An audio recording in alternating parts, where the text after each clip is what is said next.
Saya kemudian bahas terkait dengan sertifikasi di tempat kami, yaitu tentang kepabeanan. Jadi terkait dengan sertifikasi kepabeanan itu, kalau Anda biasa yang nggak lulus itu 10%, ini kebalikannya. Baik teman-teman yang tolong videonya yang belum on, tolong di-on-kan sebagaimana kita udah sepakati bersama, ya. Jadi kita yang biasanya kalau di kampus ya, di kampus bahwa kita yang nggak lulus, yang fail 10%. Dalam sertifikasi kepabeanan atau sertifikasi perpajakan, itu probability yang lulus hanya 10%.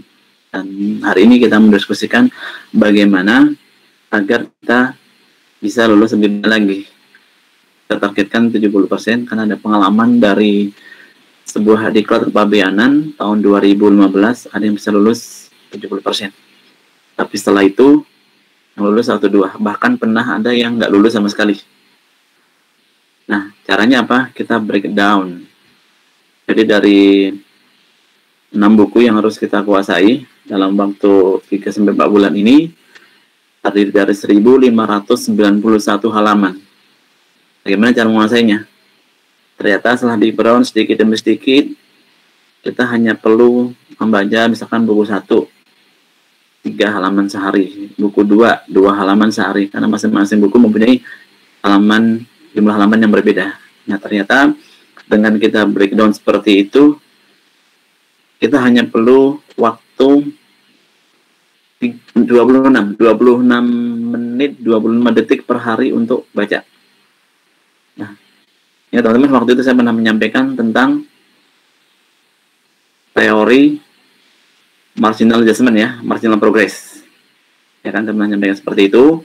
Nah, hal ini saya yakin juga bermanfaat. Nah, ini pun juga akan bisa bermanfaat buat adik-adik, ya buat teman-teman, buat nanti agar bisa lulus dengan nilai yang bagus. Ya, tidak hanya sekedar lulus, tapi nilai yang bagus. Target kita adalah 3 untuk semua mata kuliah, very minimum. Itu. Terus ya kira-kira semoga bermanfaat, itu caranya. Dan ini reality yang sedang kami bangun, termasuk bagaimana membuat resume-nya. Ada 17 tadi saya discuss dengan 17 anak yang magang di tempat kami, yang kesemuanya adalah dari STAN. Ya. Jadi mereka mungkin tidak seberuntung adik sekarang, ya kan, tapi mereka tetap semangat. Tadi ngobrol sampai sore, sampai 5:30 baru selesai. Nah, untuk mendiskusikan bagaimana mereka juga bisa lulus. Jadi help me to help you kan, gitu. Mereka membantu diri mereka sendiri, tapi nanti bisa membantu buat orang lain juga. Nah, sekalian saya pikir ada sesuatu hal yang bisa kita diskusikan sebelum kita mulai. Jadi kan kalau kita belajar online seperti ini dari jarak jauh atau distance learning, nah mau muridnya 1, saya pernah bilang 1 atau 1000 sama aja kan gitu. Nah, bagaimana kalau jadwal kita pakai bareng, tapi lihat juga nanti kondisi teman-teman, apakah di hari Senin kelas 426-nya ada kuliah, atau di hari Kamis kelas 425-nya ada ujian. Jadi saya rencananya kalau nanti kedua hal itu terpenuhi, hari Senin kita ketemu untuk membahas dari materinya, dan hari Senin kita ketemu membahas materi, dan di hari Kamisnya kita akan latihan soal-soalnya, sehingga kita tidak perlu ketemu di weekend. Ya, kalaupun saya nggak keberatan, tapi ini demi efisiensi dan juga efektivitas. Saya pikir kalau ini kondisinya memungkinkan, nah Senin kita gabung kelasnya bareng 425, 426, dan hari Kamisnya kita bahas soal-soalnya. Oke, di sini ada ketua kelas Mbak Vini sama Mas Satria. Ya, ada yang bisa mewakilinya untuk kita berdiskusi sebelum kita lebih lanjut. Saya pikir sesuatu hal yang bagus juga, karena ini 4 minggu lagi ya. Kemudian adik-adik kan udah harus menghadapi final test WISE. Gimana Mbak Vini?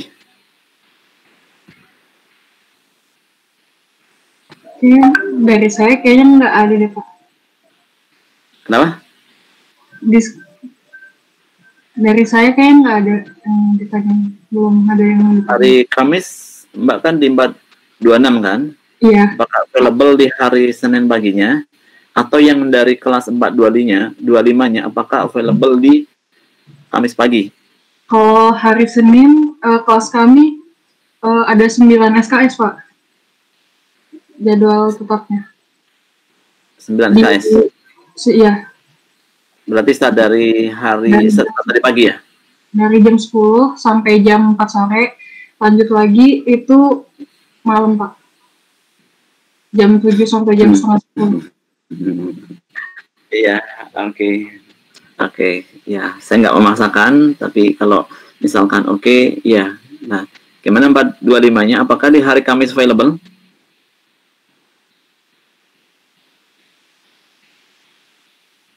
Mas Satria atau Adinda biasanya bisa mewakili teman-teman? Atau yang lain boleh langsung speak up aja. You're free to discuss. Semoga bisa memberikan suatu hal atau breakthrough yang bagus. Iya Pak. Gimana Din? Kalau untuk Kamis pagi kita bisa tadi gitu Pak. Untuk Kamis ini itu kita nggak bisa, soalnya udah buat udah jadwal yang lain ya? gantiin hari Jumat nanti kan tanggal merah ya Pak, jadi nggak bisa. Oke sih. Oke, berarti nggak bisa ya. Kelas 426-nya juga ada full day, 9 SKS. Ya udah nggak apa-apa. Oke. Semoga kita bisa ketemu di weekendnya aja ya. Nanti tinggal request ke saya. Kemudian saya akan jawabkan juga nanti hari Sabtu atau hari paling yang saya bisa allocate untuk yang probability saya bisa ya hari Sabtu atau hari Minggu. Baiklah, kalau gitu memang tadi usulan saya tidak memungkinkan untuk di-apply, nggak apa-apa. Itu kita lanjutkan lagi. Kita lanjutkan dengan bahasan kita untuk berdiskusi tentang biaya yang bisa dikurangkan dan biaya yang tidak dapat dikurangkan. Teman-teman 425 dan 426 kita udah bahas sebetulnya, tapi sepintas ya, baru preliminary, masih dalam lagi yang harus kita ketahui, sehingga saya minta untuk tambahan kelas biar kita nggak lose dari apa yang kita harus selesaikan. Langsung saja saya masuk ke slide.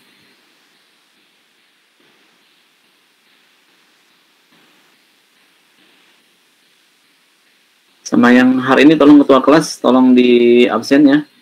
Kalau yang tidak hadir nggak apa-apa, tapi tolong give me a good reason gitu aja. Oke. Baik Pak.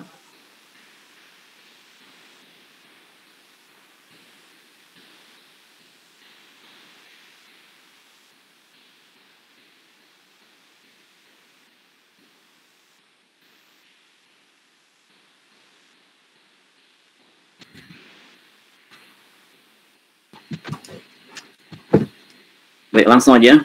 Bahwa di dalam perpajakan yang harus kita perhatikan, pertama dari sisi penghasilan ya. Ada 3 jenis penghasilan. Pertama, penghasilan yang tidak final. Kemudian yang kedua, penghasilan yang dikenakan PPh final. Dan ketiga, penghasilan bukan objek pajak. Nah, apabila dari ketiga jenis penghasilan ini mempunyai biaya masing-masing, maka biaya tersebut harus dipisahkan.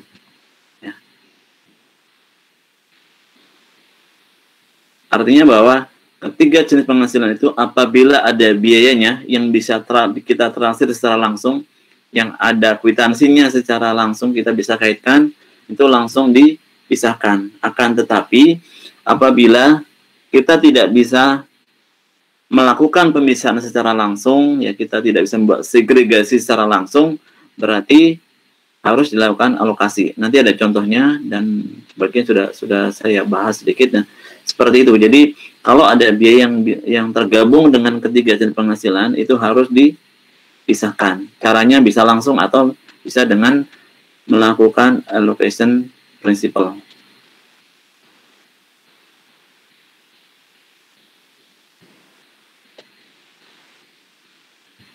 Untuk biaya yang bisa dikurangkan itu diatur di Undang-Undang PPH pasal 6 ayat 1 yang biasa disebut dengan biaya 3M, yaitu biaya untuk mendapatkan, menagih, dan memelihara penghasilan. Dari ketiga hal itu dapat dibagi dua.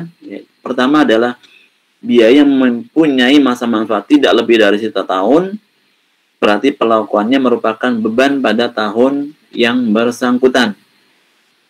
Artinya bahwa kalau biaya-biaya ini habis dipakai sekali dipakai habis ya, kemudian atau terkait dengan persediaan yang biasa langsung dipakai, artinya bahwa resources ini tidak mempunyai umur manfaat lebih dari 1 tahun. Nah, bagaimana cara pembebanannya? Yaitu dilakukan dengan cara dibebankan sekaligus pada saat terjadinya, pada masa terjadinya, atau pada tahun terjadinya. Nah, yang kedua kita klasifikasikan dengan biaya di mana bahwa dengan pengeluaran awal atas suatu aktiva di mana kemudian nanti juga akan dibebankan yang aktiva tersebut mempunyai manfaat lebih dari 1 tahun, maka pembebanannya dilakukan secara gradual ya, dengan menerapkan prinsip matching cost against revenue. Situ. Nah, artinya apa? Di sini bahwa untuk aset-aset yang atau aktiva yang umur ekonomisnya lebih dari 1 tahun, pembebanannya adalah harus disusutkan. Sehingga dalam hal ini antara akuntansi komersil dan akuntansi fiskal adalah prinsipnya sama. Ada satu hal yang membedakan, yaitu mengenai masa manfaat. Nah, dalam kaitannya dengan masa manfaat ini diatur di Undang-Undang PPH ya, nomor 36 tahun 2008. Nah, di pasal 11 diatur mengenai klasifikasi penyusutannya.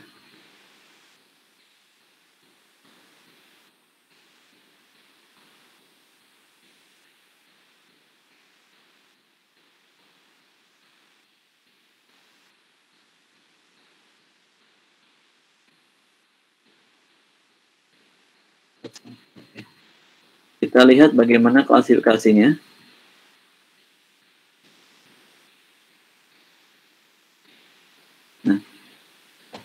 Kita lihat mulai pasal 10, harga perolehan, bisa dilihat dari situ ya teman-teman ya.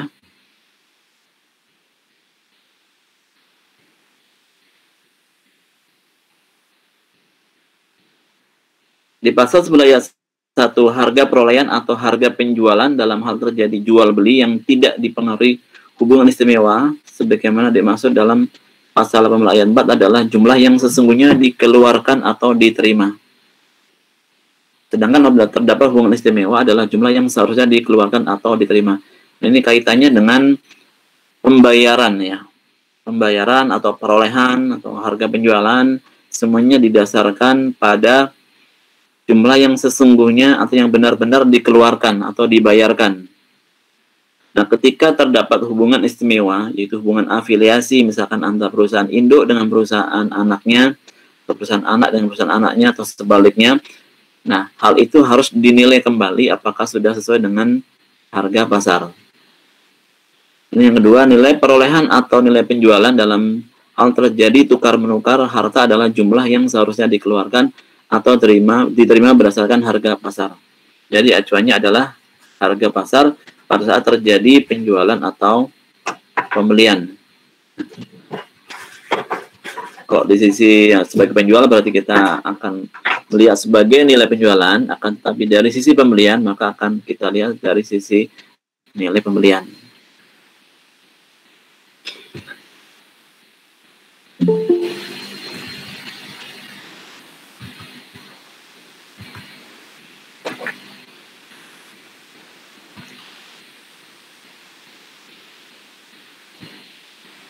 Kemudian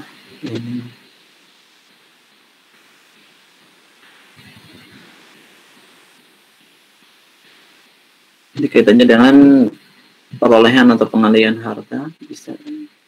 Dan yang keenam, persediaan dan pemakaian persediaan untuk penghitungan harga pokok dinilai berdasarkan harga perolehan yang dilakukan secara rata-rata atau dengan cara mendahulukan persediaan yang pertama. Nah, katanya nanti untuk menilai di harga pokoknya, apabila nanti ada soal yang seperti ini, berarti metode yang dipakai untuk penentuan nilai persediaan dalam perpajakan hanya ada dua, yaitu berdasarkan nilai rata-rata atau dengan cara mendahulukan persediaan yang pertama. Artinya dalam hal ini bahwa perpajakan mensyaratkan prinsip FIFO, first in first out.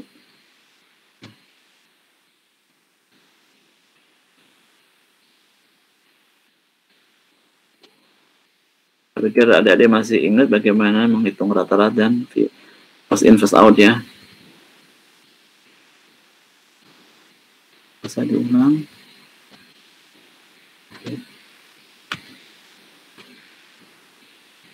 Nah, kita lihat yang di pasal 11.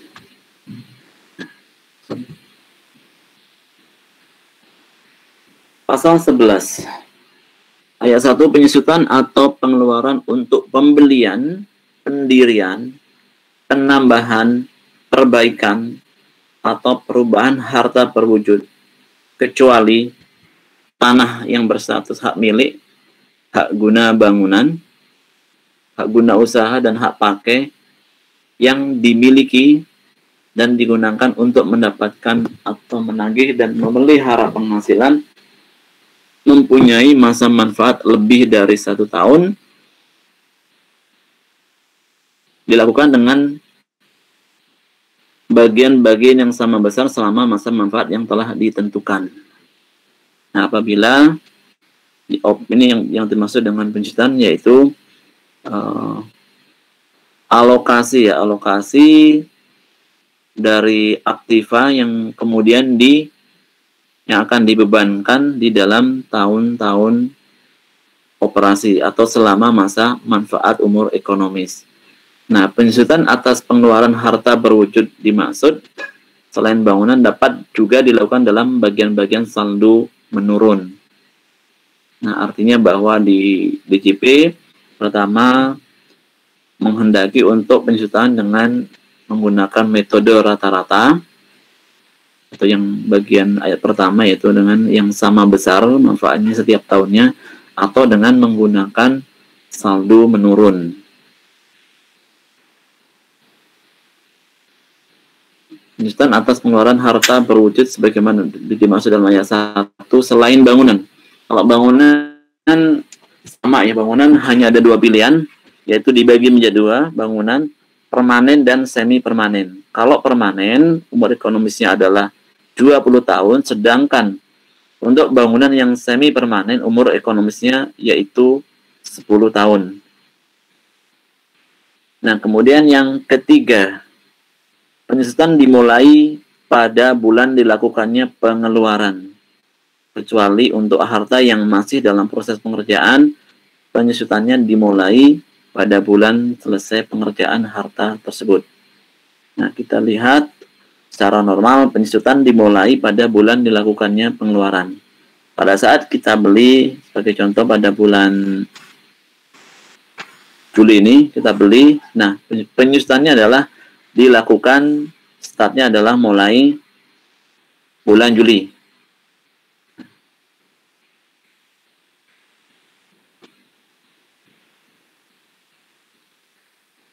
Kemudian apabila di dalam kasusnya bahwa perusahaan baru memakainya di bulan Agustus, ya, sepanjang bisa dibuktikan pemakaiannya mulai bulan Agustus, maka penyusutannya itu bisa dimulai pada bulan Agustus, yaitu start ketika aktiva atau aset itu mulai digunakan. Nah, apabila terjadi adanya suatu aset yang perlu pengerjaannya, yaitu memerlukan beberapa waktu atau adanya progresivitas dalam penyelesaiannya, misalkan bangunan dalam proses, maka penyusunannya yaitu setelah selesai suatu aktiva atau suatu bangunan itu dikerjakan atau siap dipakai. Kemudian dengan persetujuan Direktur Jenderal Pajak, WP diperkenankan melakukan penyusunan mulai pada bulan harta tersebut digunakan untuk mendapatkan, menagih, dan memelihara penghasilan. Nah, itu tadi yang saya sampaikan. Bahwa apabila tidak dilakukan penyusunan pada saat pembeliannya, bisa dilakukan di masa yang lainnya ketika aset itu digunakan.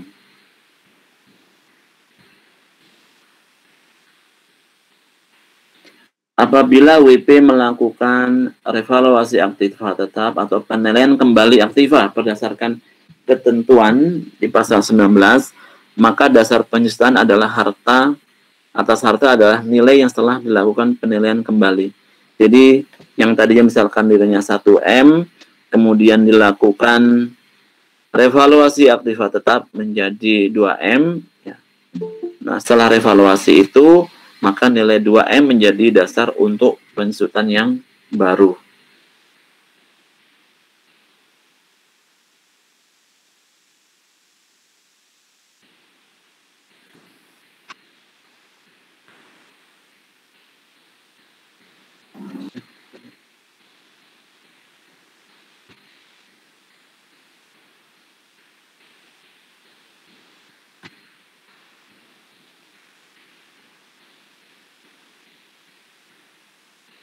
Oke. Dalam rangka menghitung masa manfaat dan tarif penyusunan harta berwujud, Undang-Undang PPH telah mengatur sebagai berikut. Nah, dalam kelompok harta dibagi menjadi pertama bukan bangunan. Kemudian kelompok harta yang kedua adalah bangunan. Jadi yang ayat 6 itu kelompok harta berwujud ya. Kemudian di dalam kelompok harta berwujud dibagi menjadi dua poin besarnya. Bukan bangunan, yang ini. Kemudian yang kedua adalah bangunan. Nah, bagaimana dengan masa manfaatnya? Again, di dalam Undang-Undang PPH diatur mengenai pengelompokan yang sudah ditentukan. Jadi di undang-undang ada kelompok 1, kelompok 2, kelompok 3, dan kelompok 4 untuk mengklasifikasi bangunan berdasarkan umur ekonomis. Nah, kelompok 1 kita lihat masa manfaatnya. Yaitu 4 tahun. Sedangkan kelompok 2, 8 tahun. Kelompok 3, 16 tahun, dan kelompok 4, masa manfaat atau umur ekonomisnya, yaitu 20 tahun. Bagaimana kalau kita lakukan dengan persentase? Nah, tarif penyusunan sebagaimana dimaksud dalam ayat 1, itu kan nanti ya, di ayat 1 kan sudah diatur, yaitu dengan nilai yang sama setiap tahunnya. Nah, sementara di ayat 2-nya boleh menggunakan nilai yang lebih pesan yang berikutnya adalah lebih kecil daripada yang sebelumnya, yaitu dengan menggunakan saldo menurun, tapi di sini menggunakan double declining balance. Jadi kalau kita mendasarkan penyusutan berdasarkan persentase di sini, di mana masa manfaatnya 4 tahun, yaitu berarti penyusutannya adalah 25%. Kalau wajib pajak menggunakan saldo menurun atau double declining balance di sini, maka untuk 4 tahun startnya dimulai dengan 50%. Nah, bagaimana dengan kelompok 2? Kelompok 2 yaitu manfaatnya adalah 8 tahun. Kalau kita menggunakan persentase berarti 100% dibagi 8. Ini kan itu ya. 1% dibagi 8 sehingga diperoleh angka 12,5%.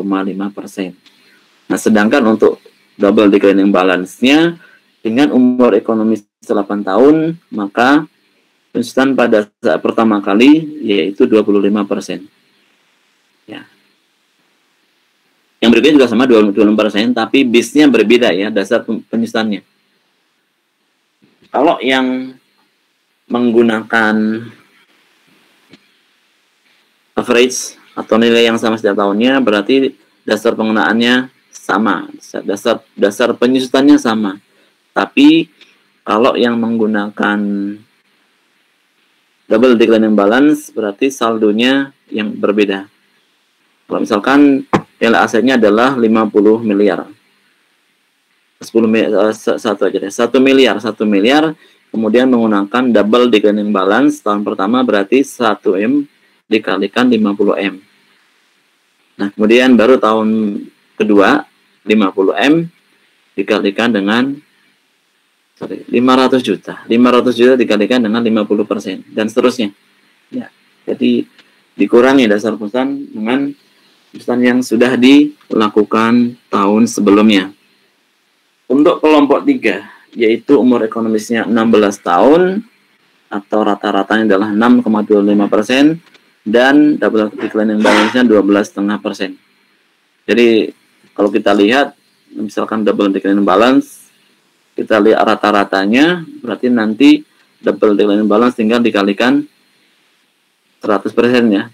Jadi, kalau 25 menjadi 50, 12,5 menjadi 25%. Ya, karena double berarti double 25, kalau di double menjadi 50, 12,5 di double menjadi 25, 6,25 di double menjadi 12,5. Yang 5% juga sama, di double menjadi 10%.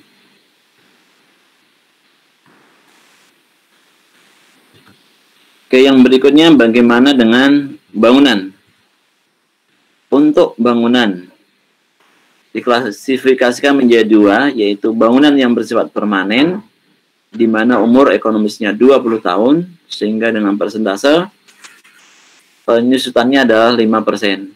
Sedangkan untuk bangunan yang tidak permanen, umur ekonomisnya secara undang-undang sudah ditetapkan yaitu 10 tahun. Dan per tahunnya 10%. Nah, ini kadang-kadang akan berbeda bagaimana penyusutan menurut akuntansi komersil dan penyusutan menurut perpajakan. Dalam hal terjadi perbedaan, maka yang dipakai adalah dalam kepentingan fiskal atau penghitungan laba fiskal, laba menurut perpajakan yang dipakai adalah ketentuan perundang-undangan. Jadi dasarnya adalah Undang-Undang PPH atau tepatnya di pasal 11-nya.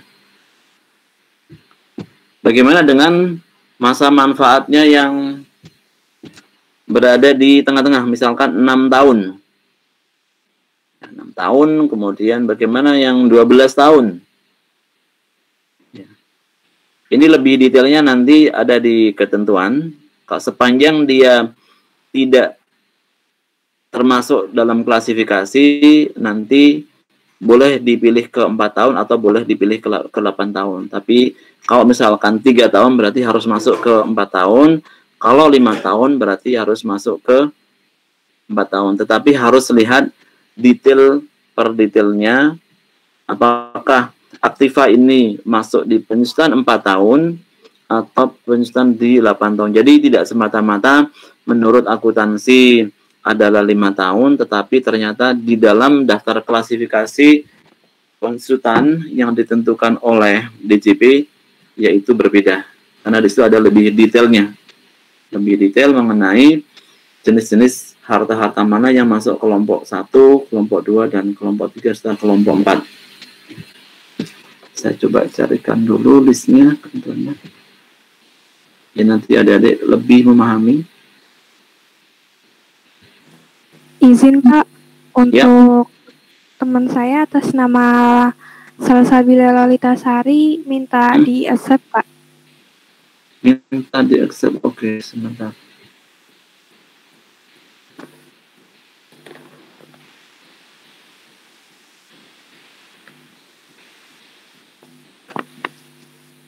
Oke. Terima kasih, Pak. Ya, ini belum ada yang masuk lagi. Coba diulang.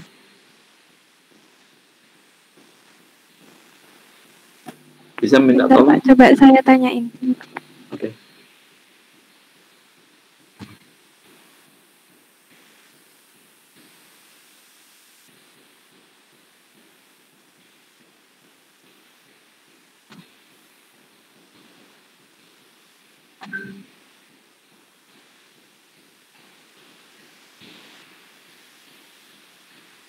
Salsabila udah masuk kayaknya.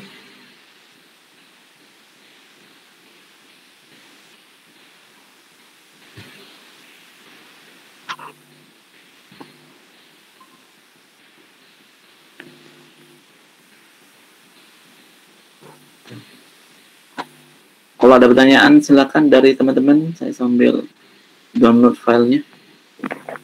Udah ada, Pak? Ya, oke. Baik, Pak.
Oke, udah ketemu.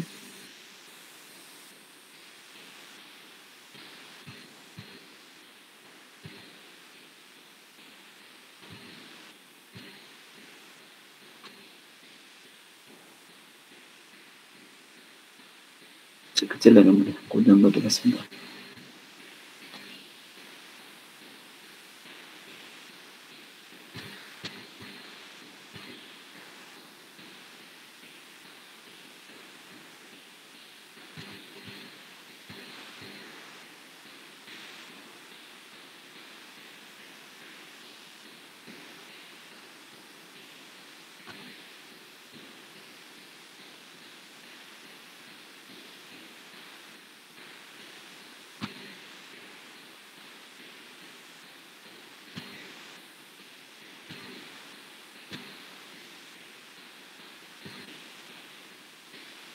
Baik, di dalam PMK 96 tahun 2009,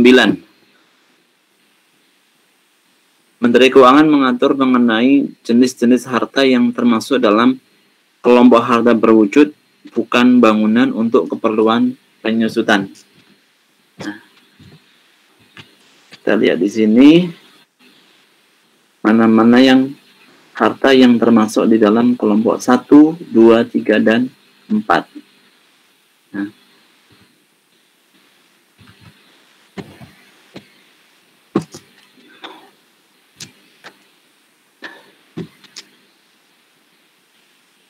di dalam lampiran PMK 96 tahun 2009 untuk jenis-jenis harta berwujud yang termasuk dalam kelompok 1. Nah, pertama, ini yang berlaku untuk semua jenis usaha. Apa aja yang di dalamnya termasuk dalam kelompok 1?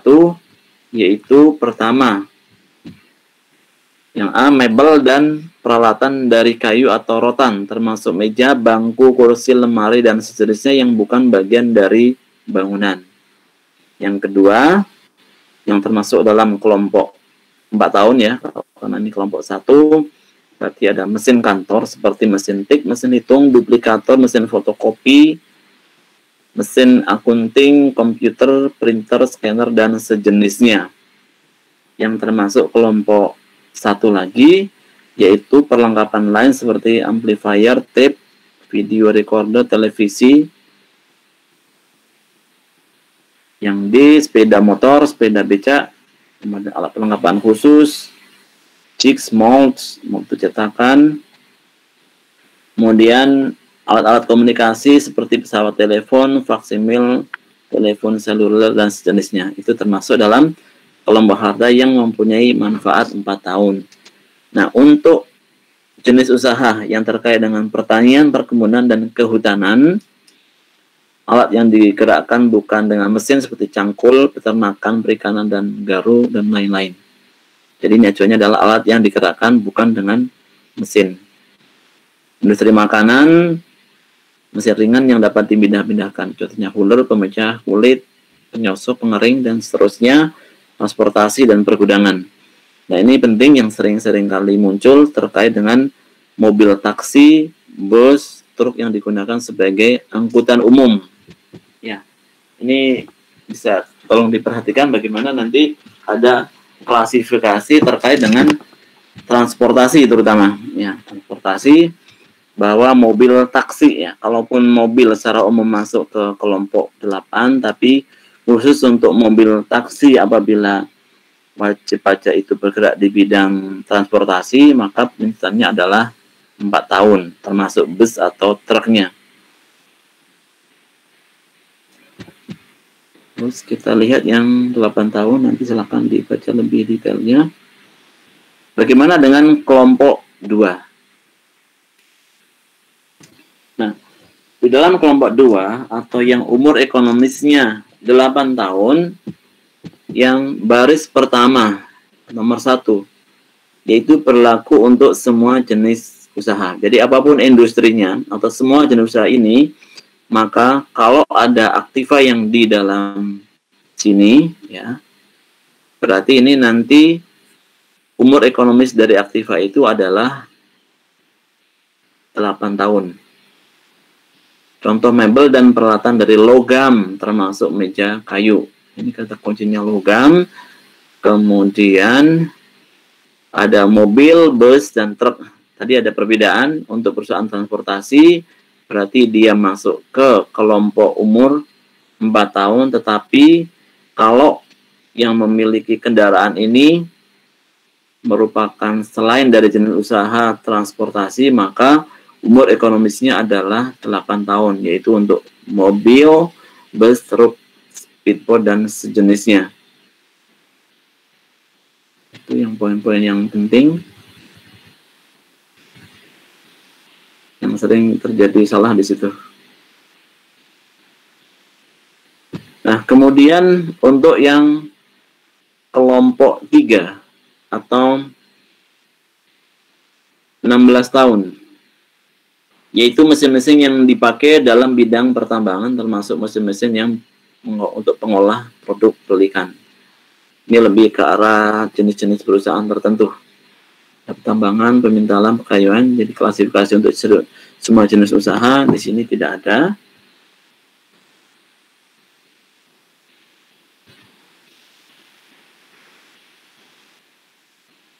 Kemudian untuk jenis harta yang mempunyai masa manfaat dalam kelompok 4 atau 20 tahun. Nah, ini contohnya untuk konstruksi, yaitu mesin berat atau untuk konstruksi, transportasi, dan pergudangan. Lokomotif uap, tender, atas rel, lokomotif listrik, dan seterusnya. Nanti saya share ini. Bisa saya kasih linknya deh, biar nanti teman-teman kalau saya lupa nge-share. Ada di bawah.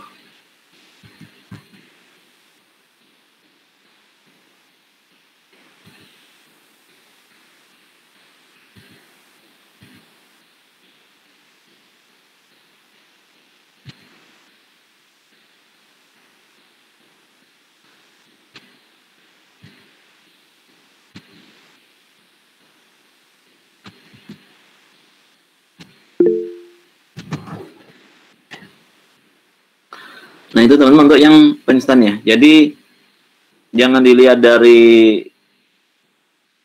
aktifannya kemudian dalam umur ekonomi si komersial berapa dulu, tapi harus masuk dulu ke ketentuan perpajakan, masuk dalam kategori yang mana. Takutnya bahwa menurut akuntansi 5 tahun, padahal ternyata di penyusutannya di dalam aktiva setelah kita cek di dalam PMK 96 tadi itu masuk ke kelompok 2. Ya, itu cara untuk mengklasifikasikan apakah harus masuk ke kelompok 1 atau kelompok 2 atau yang lainnya. Dasarnya adalah lihat dulu di ketentuan perpajakannya masuk dalam list yang mana. Kalau kita hanya bicara di akuntansinya umurnya 6 tahun, kemudian kita masukkan ke 8 tahun, padahal ternyata setelah kita lihat klasifikasi di PMK ternyata bukan seperti itu. Baik, untuk yang pensiunan apakah ada pertanyaan dari teman-teman? Silakan, barangkali ada pertanyaan. Kita punya 76 orang malam ini. Ya. Sama aja ya, saya ngajar satu kelas dengan 2 kelas. Ya begini-begini aja. Baik, Arifda ada pertanyaan? Pak Sandra? Pak Dinda sendiri ada? Belum, Pak. Belum ada, Pak. Baik, ya, Belum ada, Pak. Ya. Oke. Baik, kita lanjutkan.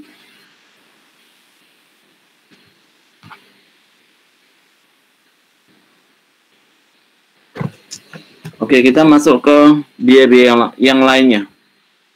Untuk biaya-biaya yang boleh dikurangkan dari penghasilan, again, diatur di Undang-Undang PPh Pasal 6 Ayat 1. Nah, kita lihat lagi mengenai biaya yang lainnya, yaitu biaya secara umum atau biaya yang secara langsung atau langsung berkaitan dengan usaha.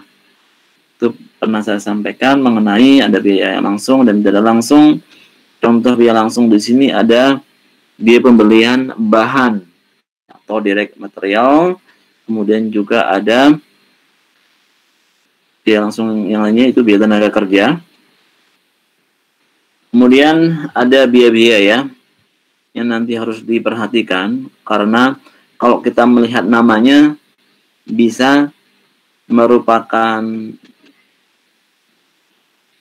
objek yang final dan objek yang tidak final. Contoh dari bunga.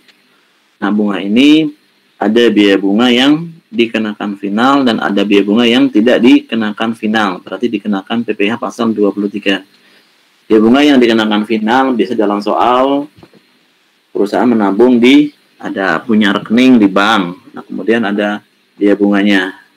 Nah, kemudian apabila perusahaan meminjamkan, perusahaan secara umum ya, perusahaan meminjamkan, istilahnya artinya bahwa bukan perusahaan yang bergerak di bidang perbankan. Misalkan perusahaan yang bergerak di bidang transportasi meminjamkan uang kepada perusahaan lainnya. Pak, maaf, Ya. Pak. Share-nya belum muncul, Pak. Sorry. Oke, atau ID tadi. Thank you. Udah klik loh. Thank you, Vin. Ya. Udah ya. Sambil minum-minum, silakan teman-teman. Oke. Ini bertanya udah mau habis. Oke, Gen, untuk yang biaya bunga tolong diperhatikan. Pernah saya sampaikan juga, karena ada yang dikenakan final dan ada yang tidak dikenakan final. Kemudian juga terkait dengan biaya sewa. Nah, biaya sewa juga ada yang dikenakan final, ada yang merupakan objek PPh 23. Atau 22 kalau kita melakukan transaksi dengan siapa? Bendahara ya. Kemudian ada biaya yang lainnya, biaya perjalanan, pengelolaan limbah, clear, premium asuransi, ya, biaya promosi. Nah, terkait dengan biaya promosi. Pak, maaf, Pak. Belum muncul juga, Pak. Belum muncul juga. Iya, Pak. Oke, ya. Oke, aku coba lagi.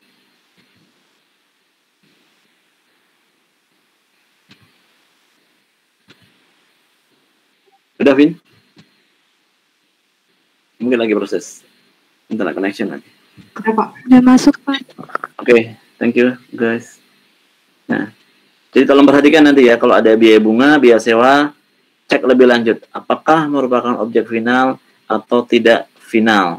Dan berikutnya terkait dengan biaya promosi dan penjualan. Ini diatur berdasarkan PMK nomor 2 tahun 2010, yaitu pengaturannya mengenai ada daftar nominatifnya atau tidak. Nanti akan di set di soal, ada misalkan 10% ada daftar nominatifnya.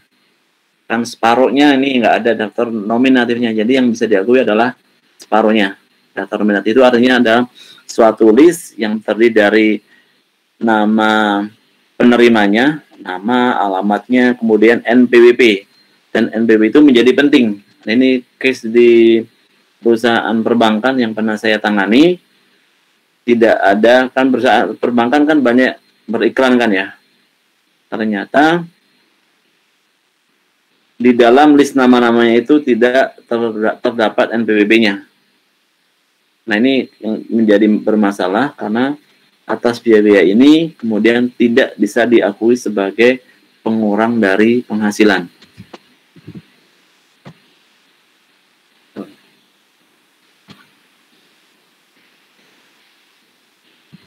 Baik, ini saya ambilkan contoh lagi, kalaupun sebelumnya sudah dibahas.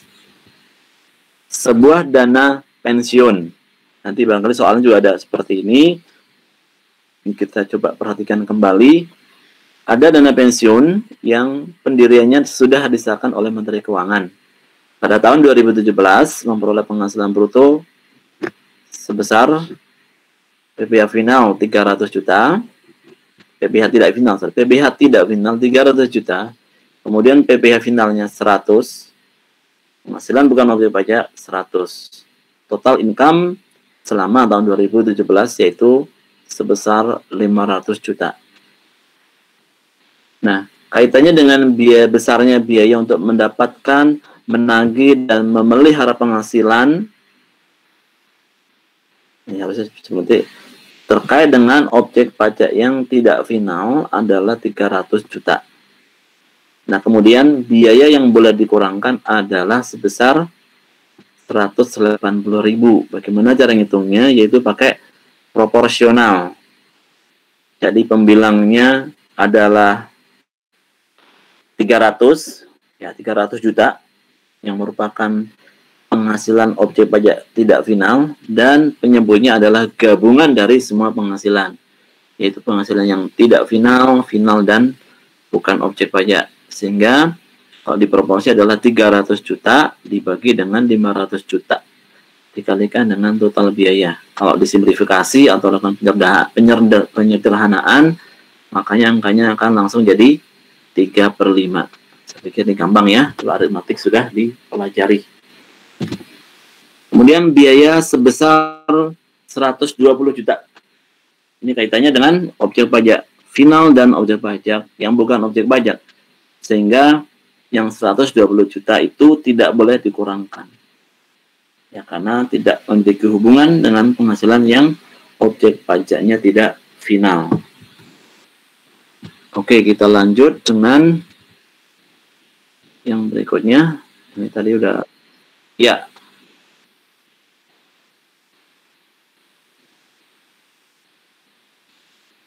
Oke.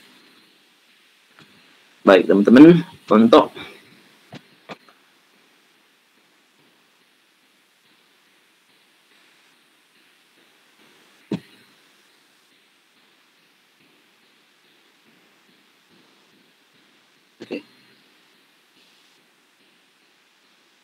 jadi total biaya untuk mendapatkan dan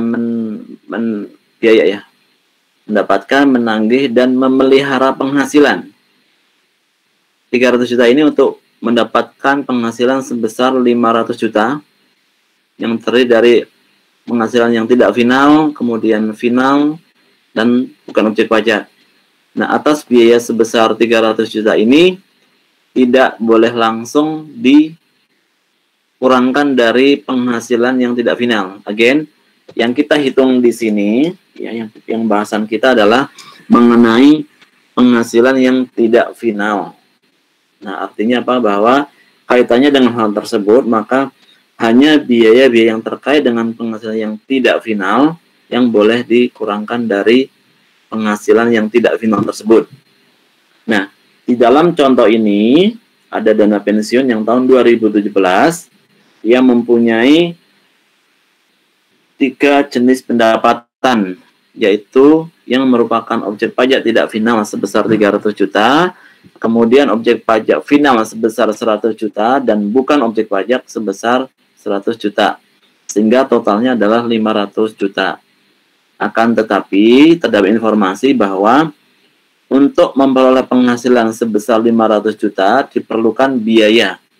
Ada biaya gaji, biaya administrasi, biaya pemasaran, kemudian biaya kantor, ATK, dan pensiunan. Anggaplah totalnya sebesar 300 juta. Nah, 300 juta ini tidak boleh dibebankan semua sebagai pengurang penghasilan tidak final. Nah, kalau kita langsung dikurangkan, berarti kan penghasilan objek pajak tidak final sebesar 300 juta. Kemudian total biaya untuk semuanya sebesar 300. Jadi imbas gitu ya. Nihil. Tidak ada pajak yang kurang dibayar. Akan tetapi, dalam menghitung biaya ini perlu ada alokasi ya, atau perlu diidentifikasi lebih dalam lagi, yaitu pertama bisa menggunakan dasar alokasi atau bisa menggunakan dasar bukti transaksi. Kalau misalkan bisa dipisahkan langsung bahwa adanya biaya yang terkait langsung atau bisa dibuktikan atau dipisah-pisahkan untuk mendapatkan 3 jenis pendapatan ini yang menggunakan metode langsung tersebut. Akan tetapi kalau ternyata bahwa biaya ini tidak bisa dipisah-pisahkan secara langsung, artinya apa? Kwitansinya jadi satu lah, gampangnya gitu. Nah, karena kwitansinya jadi satu, sehingga kita tidak tahu berapa jumlah yang realnya. Oleh karena itu, pendekatan yang dipakai adalah menggunakan konsep proporsional. Jadi dialokasikan mana yang sebagian harus masuk ke biaya untuk mengurangi penghasilan pajak yang tidak final, dan mana yang tidak boleh dikurangkan untuk itu. Nah, caranya yaitu dengan menggunakan proporsi penghasilan. Sebagaimana kalau kita menghitung kredit pajak luar negeri ya, berarti kan kita hitung berapa penghasilan itu dari luar negeri, kemudian dibagi dengan penghasilan total perusahaan dikalikan dengan pajak terutang, akan menjadi jumlah nilai maksimum yang bisa dikreditkan. Ini samaannya dengan prinsip tersebut digunakan dalam hal menghitung proporsi biaya yang harus dimasukkan ke dalam penghasilan yang tidak final. Nah, kita kira sih seperti itu. Jadi, dari 300 juta, kemudian setelah diproporsi mana yang seharusnya masuk sebagai pengurang penghasilan dari penghasilan tidak final, diperoleh angka 3/5 dikalikan 300 juta, yaitu sebesar 180. Nah, sementara sisanya artinya diperoleh dari 300 juta dikurangi 180, sebesar 120 juta. Nah, angka ini tidak boleh dikurangkan ke penghasilan yang merupakan objek pajak tidak final. Kira-kira gitu, Pak. Masih perlu penjelasan lagi?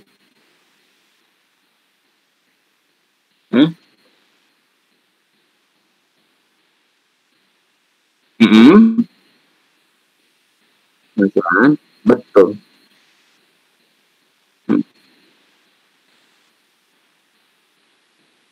Dikalikan dengan biaya ya.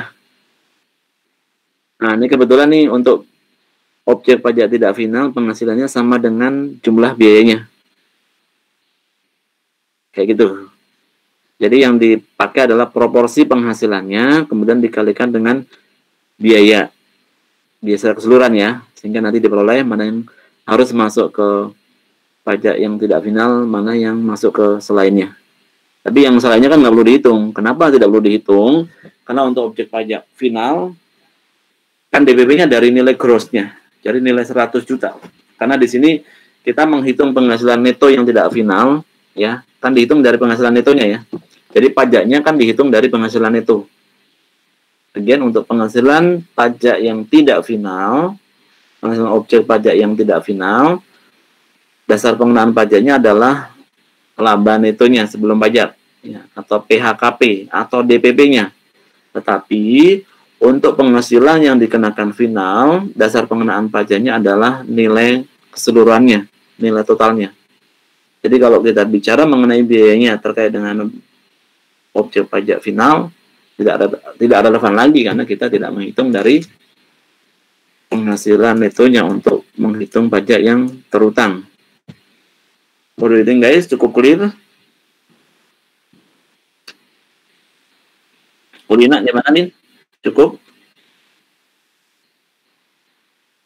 Boleh?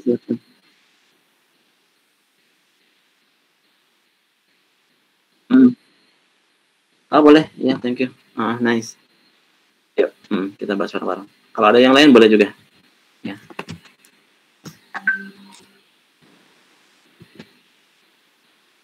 Teman-teman, waktu itu saya udah minta untuk cari soal-soalnya. Jadi ini identifikasi soalnya, ya, gathering soal, collection soal-soal. Nanti ada yang kira-kira teman-teman masih ragu, silahkan nanti kita bahas bareng-bareng aja. Boleh, nanti Sabtu Minggu saya alokasikan. Pokoknya sampai benar-benar bisa. Silahkan di-share, Mbak. Saya izin ambil minum dulu ya. Boleh teman-teman juga ya, kalau mau minum dulu. Please.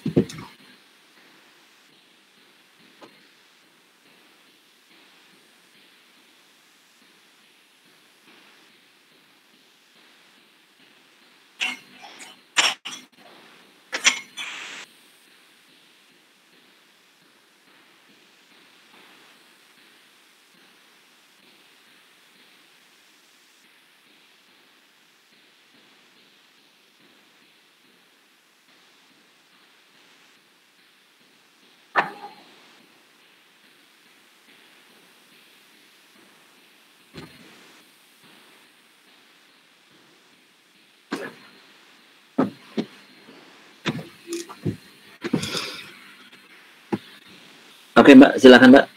Mau dijelaskan? Boleh dibaca aja soalnya deh. Biar kita dengerin bareng-bareng. Nanti kalau dengerin suara saya kan bosan. Ini kita gantian dengan suara dari Mbak Sekar. Yes. Nah, atau yang lain?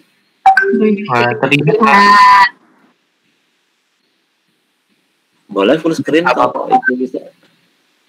Perlu.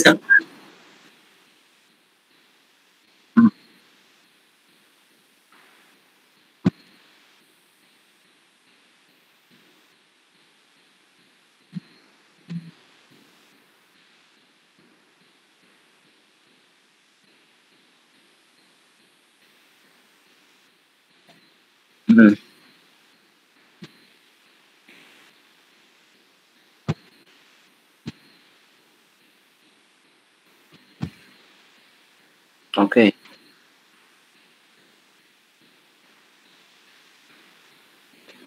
Pertanyaan saya, yang merupakan penghasilan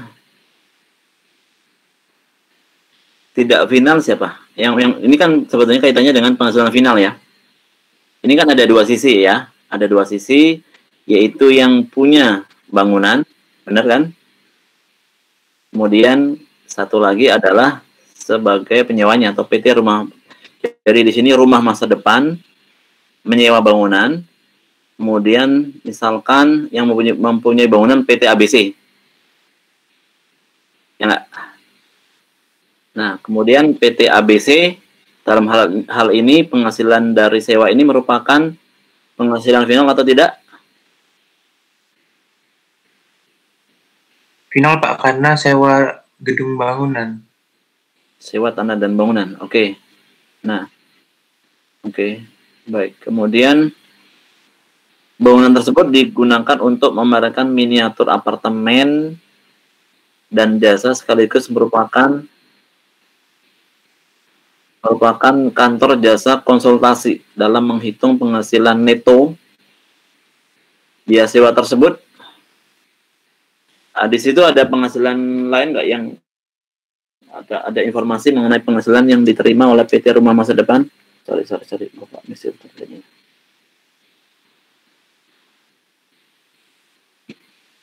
Enggak sih, konsultasi itu dia pakai neto, penghasilan neto pun juga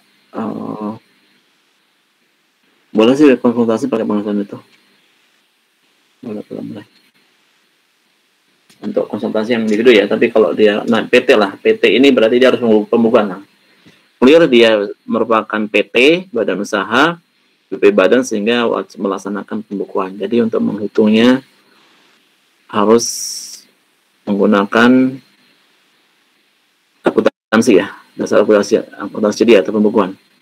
Baik teman-teman, mungkin saya tadi agak make setup di mengenai biaya. Untung, makasih Mbak Sekar diingetin di sini.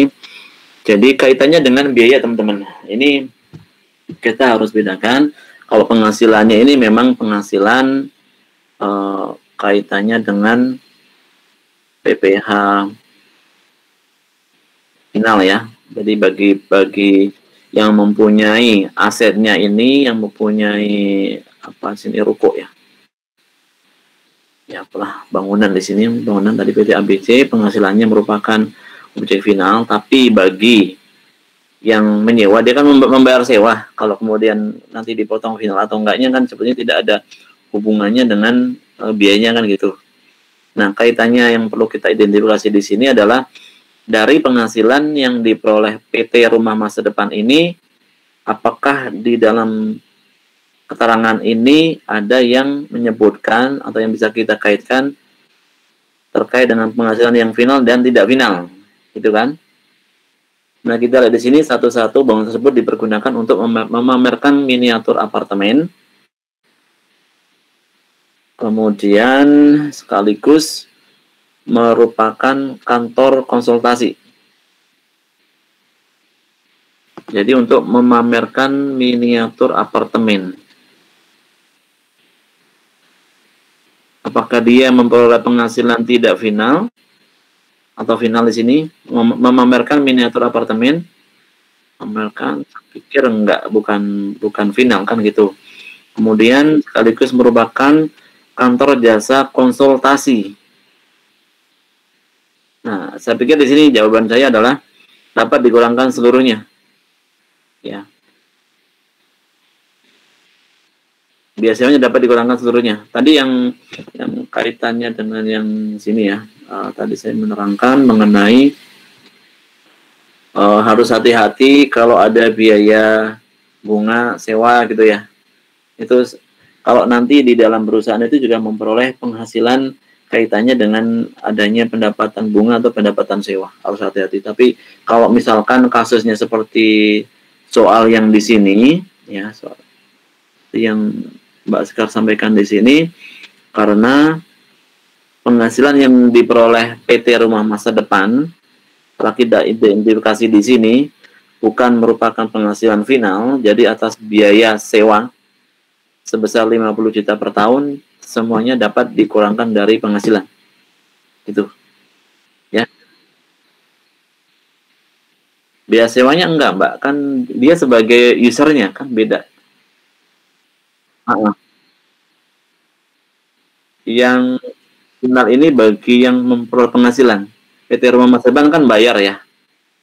Yang menerima pembayarannya ini tadi sampai contoh PT ABC. Nah, PT ABC ini harus menteri penghasilan ini menjadi penghasilan final.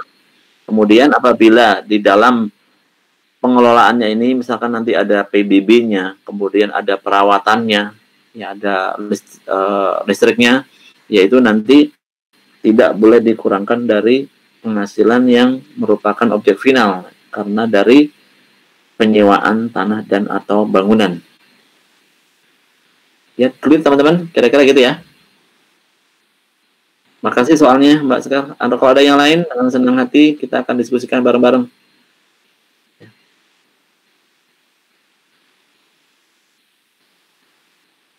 Oke, sip. Boleh nanti kalau ada sudah punya soal seperti ini, kita bahas nggak apa-apa ya bareng-bareng ya. Kalau misalkan nggak nemu soal yang sulit, kalau teman-teman mau bahas ya oke aja sih. Yang penting nanti pas ujiannya teman-teman siap. Oke, thank you. Kita lanjut ke yang topik berikutnya.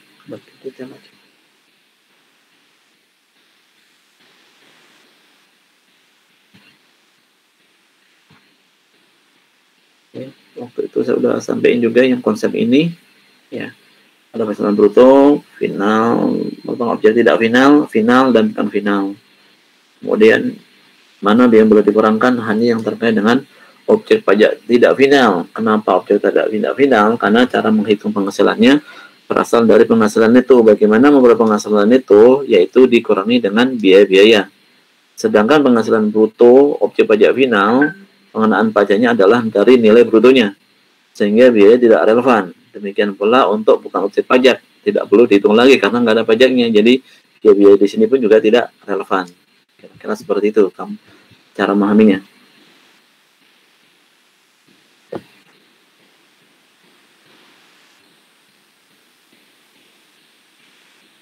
Pengeluaran-pengeluaran yang dapat dikurangkan dari penghasilan bruto harus dilakukan dalam batas-batas wajar dan sesuai dengan adat kebiasaan pedagang yang baik. Nah, dari undang-undang juga sudah diatur bagaimana parameternya. Jangan eksesif, artinya sesuai dengan kenormalan. Ya, bukan new normal.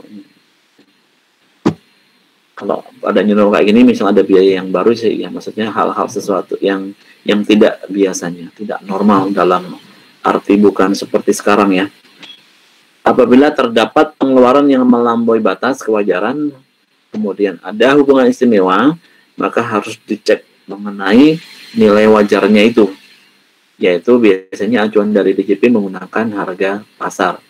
Tapi dari teman-teman juga nanti kalau memperdalam lagi mengenai TP, teman-teman sudah bahas bagaimana suatu kebijakan atau policy dalam hal transfer pricing di dalam perusahaan kan sudah dibahas ya di tingkat 2 di cost counting tingkat 2 kan ada.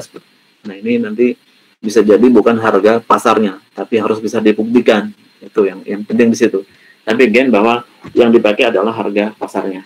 Dan pemahaman dari teman-teman di DJP pokoknya harus harga pasar gitu. Tapi kalau kita bisa menjelaskan lebih lanjut, nggak harus pokoknya gitu. Ada suatu transfer di dalam perusahaan, kalau misalkan nilai harga pasar, ya saya nggak dapat untung dong gitu. Mendingan saya beli dari luar.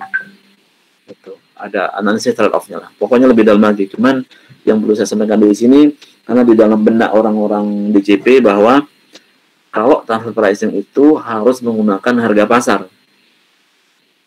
Tapi kalau kita memperdalam lebih lanjut pemahaman mengenai accounting, mengenai cost accounting, nah ini tidak seperti itu. Tapi hal-hal itu sangat kecil terjadinya. Cuman ini bisa menjadi konsep yang berbeda. Nah, barangkali ada hal yang nanti di dalam penanganannya seperti itu di dalam adik-adik berkarir di DJP, yang tolong bahwa tidak semata-mata menggunakan harga pasar, tapi ada pendekatan lain yang ternyata lebih pas. Ya. Baik, kita lanjutkan. Pajak-pajak selain pajak penghasilan yang menjadi beban perusahaan dalam rangka usahanya boleh dikurangkan dari penghasilan. Artinya di sini misalkan ada PBB yang saya tadi contoh, kemudian biaya meterai, pajak hotel, pajak restoran, itu boleh dikurangkan. Tapi kalau ada pajak penghasilan, berarti tidak boleh kan gitu. Kenapa pajak penghasilan tidak boleh? Kan udah jelas nanti pajak penghasilannya sebagai kredit pajak kan gitu. Misalkan ada PPh pasal 21 untuk orang pribadi, yang nggak bisa sebagai biaya dong, kan nanti kan dikurangi. Kalau dilakukan pengurangan 2 kali kan jadinya double. Untuk penghitung penghasilan itu dikurangkan, nanti sebagai kredit pajak dikurangkan, nah ini nggak fair di sini. Ya, tidak pas. Kenapa? Kemudian yang pajak penghasilan ini yang menjadi beban perusahaan ini tidak boleh dikurangkan dari penghasilan bruto. Berarti penghasilan badan ya, PPh pasal 25 dan PPh pasal 29. Nah, 21, 24, 2 dan 3. Jadi withholding tax sama biaya pajak yang dibayar sendiri. Tapi yang boleh dikurangkan ya ini aja nih, terkait dengan pajak bumi dan bangunan. Diameter, pajak hotel dan pajak restoran. Pajak final juga nggak boleh. Kira-kira begitu. Kadang-kadang suka ketukar ya, teman-teman. Again, yang tidak boleh dikurang dalam pajak penghasilannya. Tapi yang pajak-pajak yang ini PBB, biaya materai, pajak hotel boleh. Kemudian apa lagi?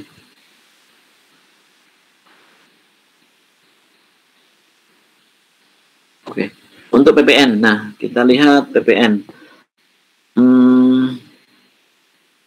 Di dalam pasal 10 PP nomor 94 tahun 2010 mengatur bahwa PPN berupa pajak masukan yang tidak dapat dikreditkan sebagaimana dimaksud dalam pasal 9. Jadi waktu teman-teman membahas mengenai PPN dulu pernah diskusi kan, kalaupun sifatnya masih simplicity, masih simple banget. Nah, ini mengertinya bahwa PPN, prinsip utamanya kalau yang bisa dikreditkan harus dikreditkan. Gitu. Jadi PPN itu kan ada pajak keluaran, kemudian ada pajak masukan. Misalkan pajak keluarannya 1M, kemudian pajak masukannya 800 juta. Nah, ada kurang bayar PPN sebesar 200 juta, karena 1 miliar dikurangi dengan 800 juta. Nah, itu PPN yang harus dibayar perusahaan dalam masa pajak itu. Nah, bagaimana dengan kondisi ini? Yaitu atas PPN yang pajak masukannya tidak dapat dikreditkan. Dalam hal apa kira-kira PM itu tidak bisa dikreditkan? Misalnya ada kesalahan nama ya, nama PP-nya, kemudian kesalahan dalam pembuatan faktur, atau terlewat karena masa pengkreditan pajak adalah 3 bulan setelahnya. Nah, ini kemudian sudah terlewat menjadi 4 bulan. Kemudian ada transaksi dengan wajib pajak yang suspect list, artinya yang ditengarai melakukan tindak pidana di bidang perpajakan. Itu juga tidak boleh dikreditkan. Atau hal-hal yang ini intinya bahwa nanti kalau ada keterangan bahwa ada pajak masuk PPN yang tidak bisa dikreditkan, hal ini secara undang-undang boleh diakui sebagai biaya. Artinya boleh dikurangkan dari penghasilan atas PPN yang tidak dapat dikreditkan. Nah, syaratnya apa? Yaitu kalau sudah dibayar untuk pajak masukannya berkenaan dengan pengeluaran yang berhubungan dengan kegiatan untuk mendapatkan, menagih, dan memelihara penghasilan yang merupakan objek pajak tidak final. Kembali ke sini ya. Jadi lihatnya seperti itu. Artinya kalau ada keterangan bahwa PPN tidak boleh dikreditkan, kriterianya 1, agar bisa dibebankan sebagai pengurang penghasilan, bahwa pajak masukan itu sudah dibayar. Kemudian dari PPN itu dipakai bukan untuk keperluan PPh final atau penghasilan yang bukan objek pajak. Contoh, pembelian alat tulis kantor dari supermarket yang menerbitkan faktur pajak tidak lengkap. Nah, itu tidak boleh dikreditkan. Namun karena berhubungan untuk mendapatkan, menagih, dan berpenghasilan, maka PM tersebut bisa dikurangkan dari penghasilan bruto. Nah, jika berhubungan dengan perolehan aset yang manfaatnya lebih dari 1 tahun, pajak masukannya tidak dapat dikreditkan. Tersebut merupakan unsur harga perolehan dan pembayaran melalui penjualan dan amortisasi. Nah, ini juga harus dilihat. Ini jadinya memang yang saya bilang di awal bahwa setelah MIT ini lebih complicated ya. Nah, ini yang harus diperhatikan lebih detail lagi. Nanti baca soal baik-baik, kemudian pahami maksudnya dan identifikasi mana yang sebagai objek pajak, mana yang bukan, kemudian mana yang kaitannya dengan biaya yang bisa dikurangkan dan mana yang tidak. Harus lebih detail seperti itu. Kemudian kalau misalkan PPN itu kaitannya dengan perolehan aset yang umur manfaatnya lebih dari 1 tahun, ya pembebanan dari kredit pajak juga harus diproporsional.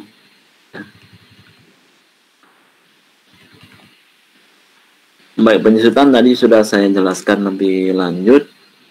Lebih seperti itu sudah cukup. Kalau pembebanan sewa juga sama. Pembebanan sewa kalau misalkan dipakai untuk sewa lebih dari 1 tahun, berarti pembebanannya adalah secara proporsional. Misalkan untuk sewa 3 tahun ya, berarti beban sewa selama 1 tahun tinggal dibagi menjadi 3. Nanti contoh ya. Contoh di sini, PT Abang Jaya tanggal 2 Januari 2013 membayar sewa gedung untuk 3 tahun. Nilainya 600 juta, maka besarnya peristahan sewa gedung tahun 2013 adalah 200 juta, yaitu 600 juta dibagi 3. Kemudian ada iuran kepada dana pensi yang telah disahkan oleh Menteri Keuangan. Ini juga bisa sebagai biaya. Kerugian karena penjualan atau pengalihan harta. Masuk kerugian karena penjualan atau pengalihan harta. Aset tetap yang dipergunakan untuk mendapatkan, menagih, dan memelihara penghasilan. Ini kembali lagi ya, kalau pokoknya intinya coba identifikasi dulu apakah dari objek, final, tidak final, atau bukan objek. Kalau untuk aktifannya atau biayanya, apakah kaitannya dengan biaya 3M yang untuk mendapatkan, menagih, dan berpenghasilan kaitan dengan objek pajak tidak final. Nah, seperti nanti perlakuan selanjutnya hampir sama juga. Sama. Kerugian karena penjualan dari pengalihan aset tetap yang dipergunakan untuk mendapatkan, menagih, dan penghasilan boleh dikurangkan dari penghasilan. Kemudian kerugian dari selisih kurs. Ini juga sangat kelihatannya mudah, tapi dalam prakteknya cukup sulit. Ini saya pernah melakukan advisor di bidang ini ya. Jadi perusahaan menggunakan pencatatan yang berbeda, tapi setelah kita lakukan kronologis ya, kita identifikasi secara kronologis, kemudian kita gambarkan dengan bagan atau flow yang jelas. Akhirnya dari pemeriksa memahaminya. Tadinya dikoreksi semuanya. Undang-undang boleh, tapi pemeriksa tidak yakin. Nah, bagaimana kita meyakinkan pemeriksa ini? Ya, itu nanti improvisasi. Ya. Akhirnya setelah dilakukan identifikasi, kemudian lihat cara pencatatannya. Karena dari perusahaan ada yang melakukan pembebanan secara langsung, ada juga yang melakukan pembebanan secara tidak langsung. Sifatnya akumulasi, ada juga yang tidak langsung dilakukan sebagai rugi laba kursnya. Nah, ini yang harus dilakukan treatment yang berbeda-beda. Kemudian biaya penelitian dan pengembangan ini boleh dikurangkan dari penghasilan. Nah, ada ketentuan baru ya.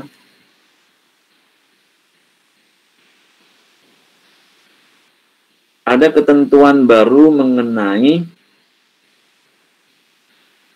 biaya pengembangan. Kebetulan kemarin saya diskusi jadi sama mantan Direktur Jenderal Pajak, kalau teman-teman masih ingat yang dari DCP, namanya Pak Robert. Kita lagi ada proyek ke Kementerian Keuangan untuk membahas mengenai super deduction tax, jadi insentif fiskal kepada wajib pajak. Ya, saya share sedikit mengenai slide-nya.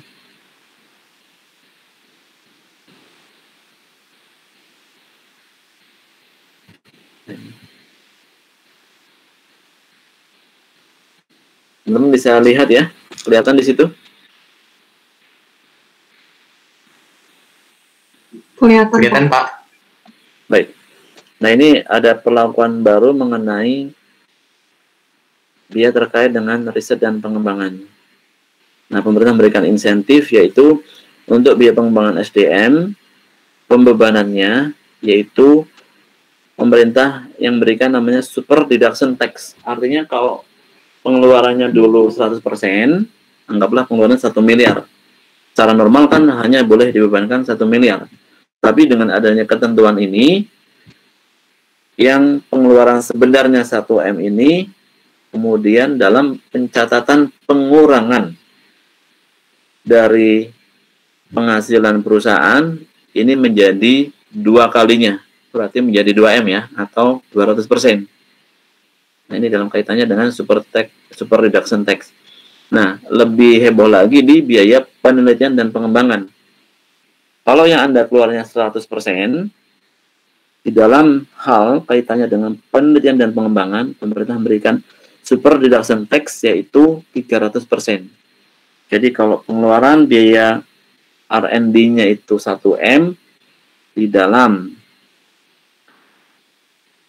penghitungan koreksi fiskal ya, rekonsiliasi fiskal ya, dalam pengurangan penghasilan dari penghasilan yang tidak final untuk menghitung penghasilan neto, maka biaya penelitian dan pengembangan yang tadinya nilainya 1M yang boleh dikurangkan menjadi 3M. Ini yang disebut dengan super deduction tax dan seterusnya seperti itu. Bisa ambil contoh untuk biaya pengembangan SDM. Teman-teman bisa lihat di slide yang tengah ini, bagian tengah, dapat diberikan pengurangan penghasilan bruto paling tinggi 200%. Nah, kemudian untuk yang terkait dengan penelitian dan pengembangan, maka pemerintah memberikan insentif fiskal yaitu pengurangan penghasilan sebesar 300% dari jumlah biaya yang dikeluarkan. Ya. Itu tujuannya pemerintah memberikan insentif, yaitu agar terjadi peningkatan kemampuan SDM dan juga untuk memberikan inovasi-inovasi yang lebih bermanfaat buat negara.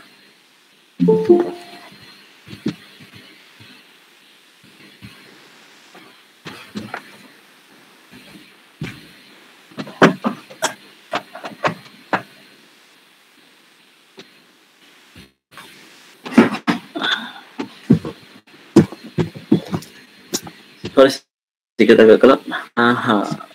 Baterainya mati. Harus aku charge itu. Oke, kita lanjutkan lagi ke yang berikutnya.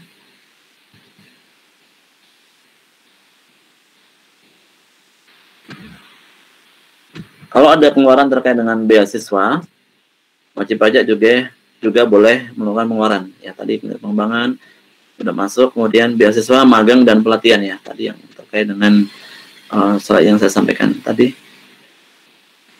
PP 45 tahun 2019 ya, tulis itu. Kemudian PMK-nya PMK 128 tahun 2019. Ini.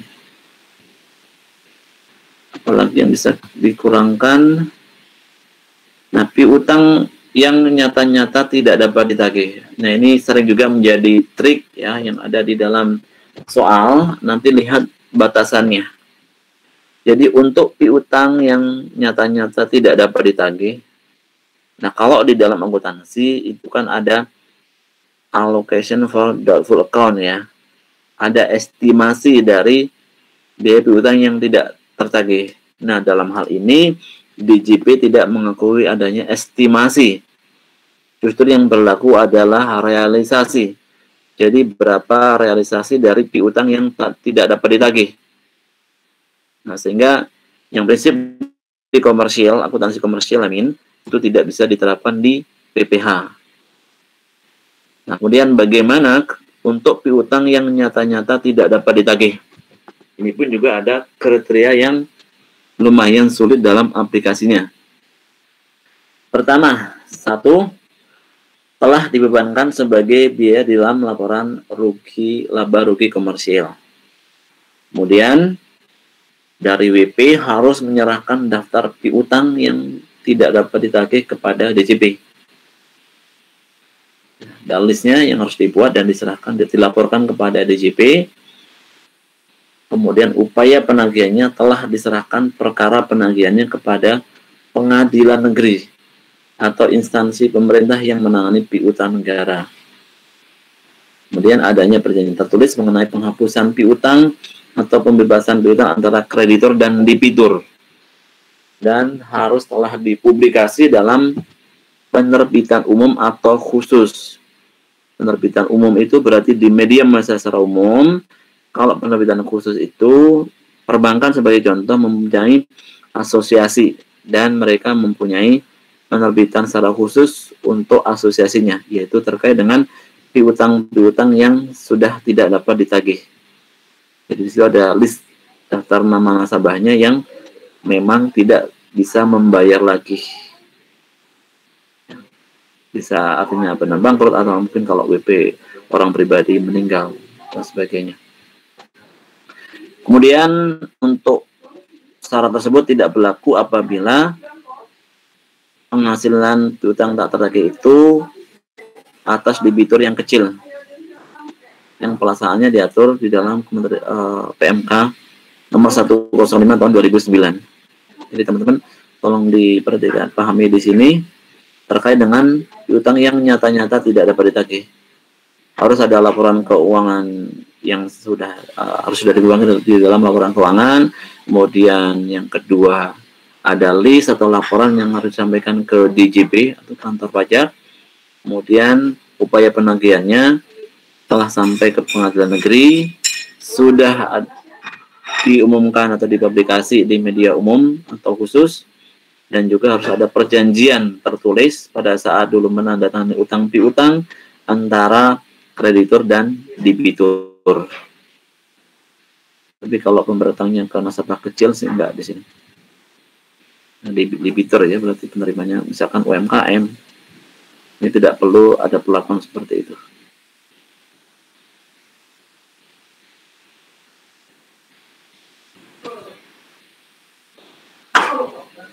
Kemudian terkait dengan biaya lain yang boleh dipulangkan adalah sumbangan dalam rangka penanggulangan bencana nasional.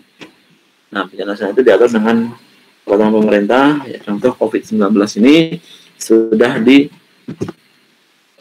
treat sebagai bencana nasional. Makanya apabila ada perusahaan yang menyumbang dalam kaitannya dengan pandemi COVID-19 ini, atas sumbangan tersebut boleh dikurangkan dari penghasilan. Atau misalkan dulu terkait dengan Gunung Merapi yang meletus, atau korban tsunami yang dulu ya, kejadian tsunami yang di Aceh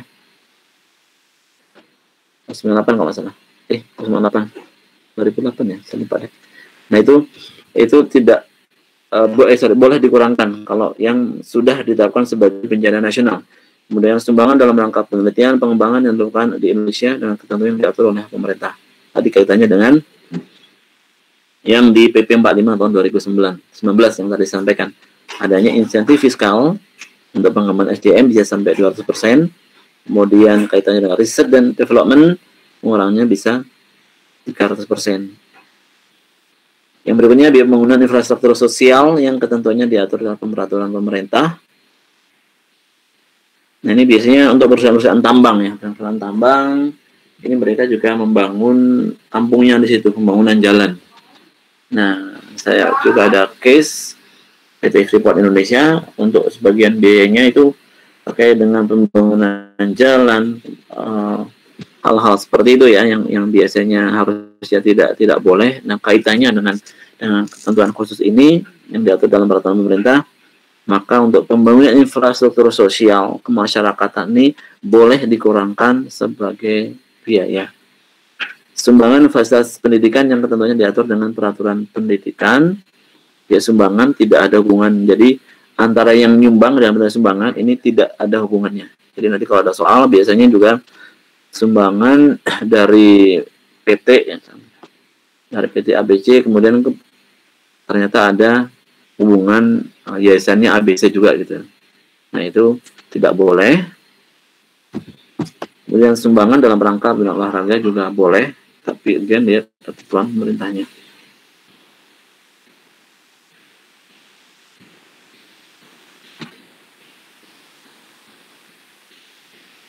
Ini kita infrastruktur. Untuk infrastruktur diatur di PP 93. WP mempunyai penghasilan neto fiskal berdasarkan surat pengetahuan SPT tahunan, didukung oleh bukti yang sah, lembaga yang menerima sumbangan atau biaya memiliki NPWP.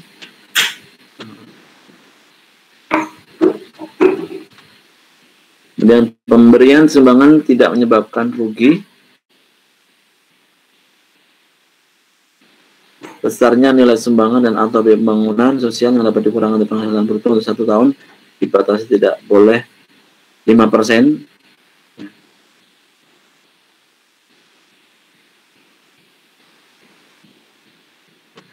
Kemudian sumbangan dan atau biaya tidak dapat dikurangi dari penghasilan bagi pemberi apabila sumbangan atau yang diberikan kepada yang punya hubungan istimewa. Tadi saya sudah jelaskan.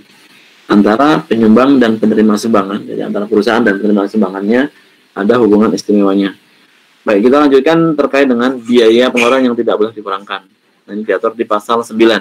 Kalau tadi biaya yang boleh dikurangkan diatur di pasal 6 ayat 1 Undang-Undang PPh. Nah, sekarang kita bahas mengenai biaya yang tidak boleh dikurangkan dari penghasilan, yaitu diatur di dalam pasal 9 ayat 1. Contoh langsung yang biasa kita pahami, di accounting pun juga nggak boleh kan. Yang A yaitu pembagian laba dengan nama dan dalam bentuk apapun, berarti dividen. Again, saya pernah menjelaskan kenapa dividen, yaitu secara latar belakangnya kenapa dividen tidak boleh dikurangkan dari penghasilan. Karena again, dividen itu diberikan setelah laba kena pajak.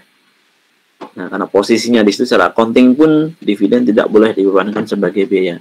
Secara perpajakan pasti juga nggak boleh kan gitu. Jadi kalau secara accountingnya tidak boleh, yang pasti banget secara perpajakannya pun juga tidak boleh. Tapi menurut accountingnya boleh, ketentuan perpajakan bisa boleh bisa tidak. Gitu. Yang B, biaya yang dibebankan atau dikeluarkan untuk kepentingan pribadi pemegang saham. Clear di situ. Berarti tidak ada kaitannya dengan biaya 3M.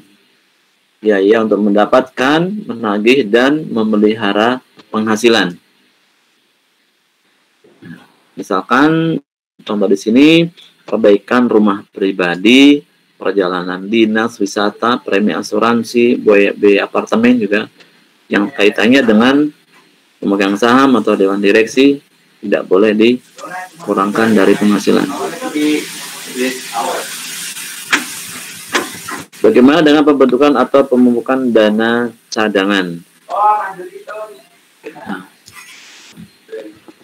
untuk hal tertentu cadangan bisa diterima, tapi kita lihat mana batasannya. Pembentukan atau pemupukan dana cadangan yang umumnya tidak boleh dikurangkan, kecuali untuk usaha-usaha tertentu.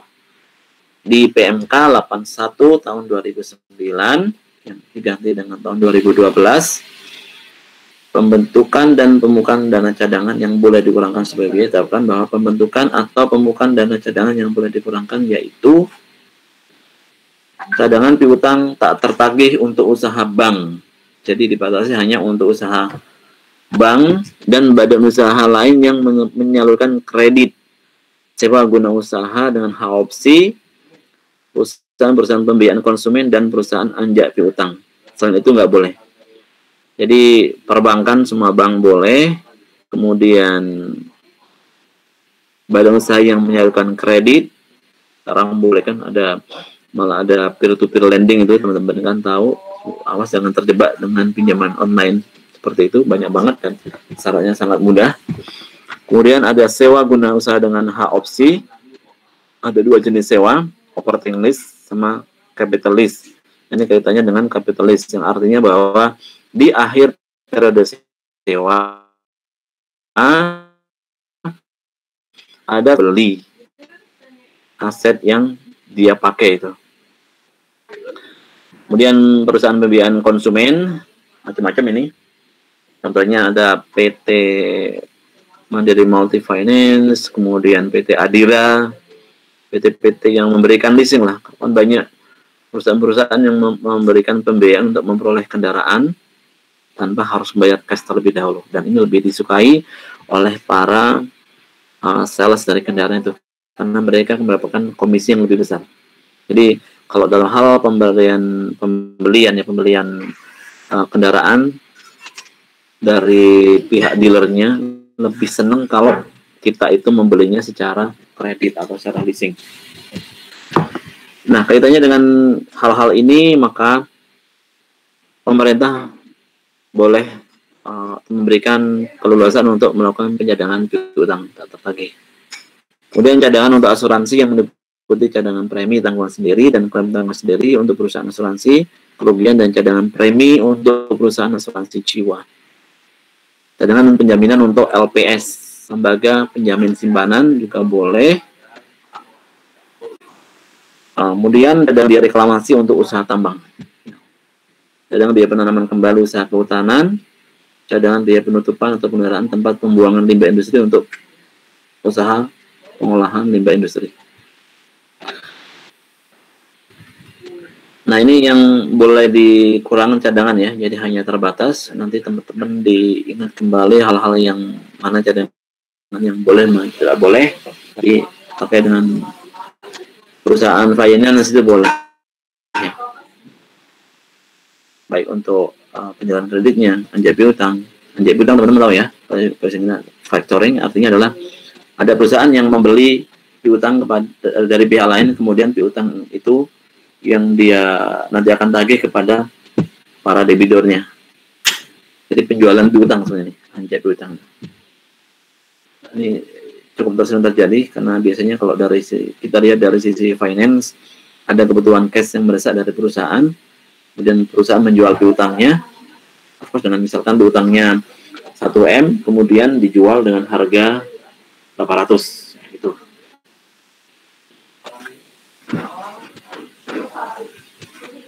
Sambil langsung ya, barangkali ada pertanyaan dari teman-teman, dengan senang hati saya persilakan. Kemudian yang tidak boleh lagi premi asuransi kesehatan, asuransi kecelakaan, asuransi jiwa, asuransi dwiguna.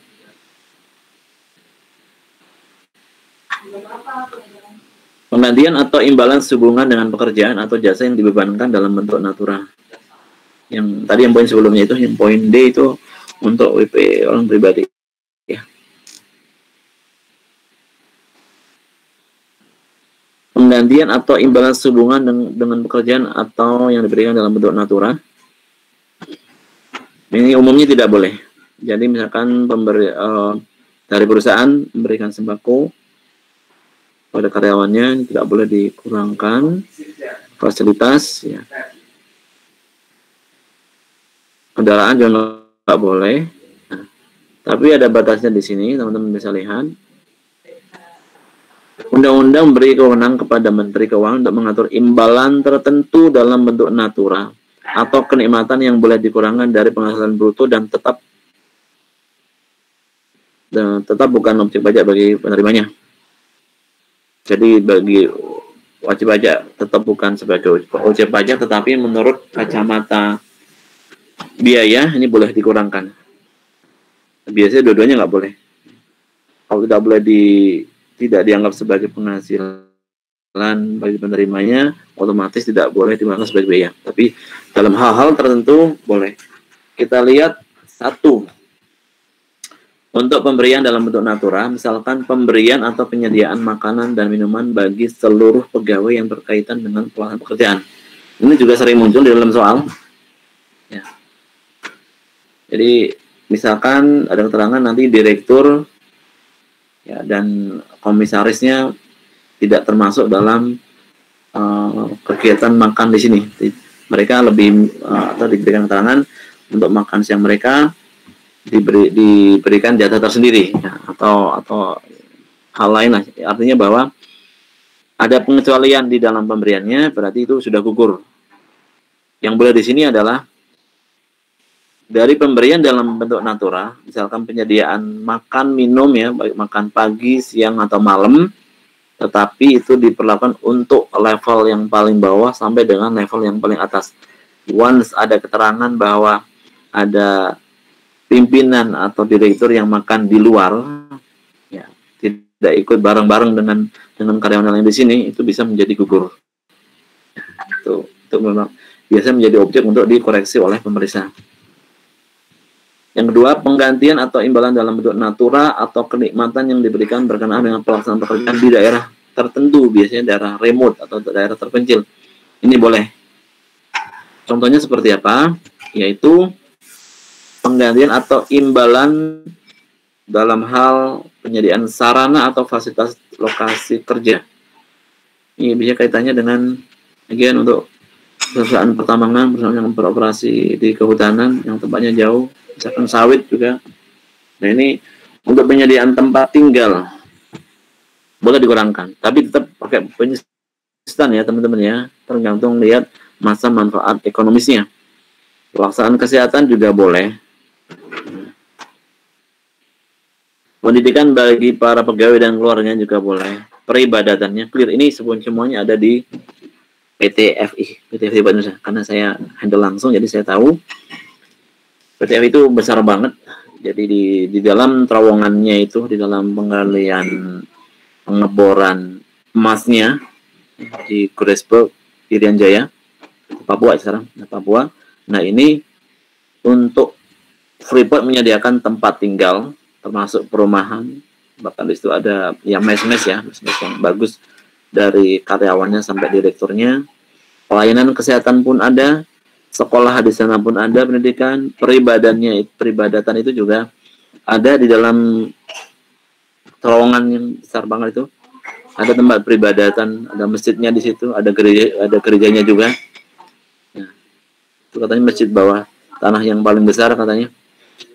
Kemudian pengangkutan bagi pegawai dan keluarganya, tempat olahraganya pun semuanya dalam kaitannya dengan hal ini boleh dibebankan sebagai biaya. Kemudian yang lainnya pemberian natura dan kenikmatan yang merupakan keharusan dalam pekerjaan. Misalkan di sini karena ada kaitannya dengan keharusan bagi wajib pajak yang mengadakan security sendiri. Nah ini untuk biaya dari seragamnya boleh. Kemudian bagi karyawan pabrik ya, biasanya kan mereka menggunakan seragam tersendiri, itu juga boleh dibebankan ya, untuk biaya yang dikeluarkannya. Sarana antar jemput pun juga boleh.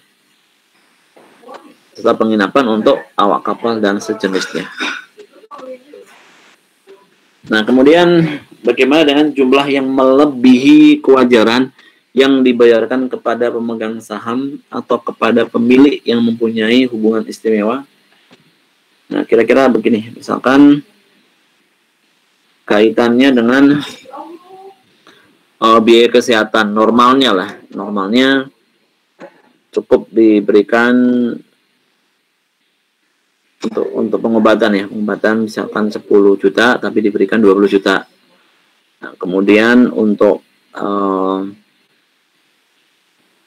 jumlah yang melebihi kewajaran, misalkan untuk pinjaman itu pinjaman kepada karyawan, ini sering banget dikoreksi atau pinjaman kepada direksi. Untuk suku bunga normal, suku SPDK, suku bunga dasar kreditnya diatur di dalam Bank Indonesia dan OJK.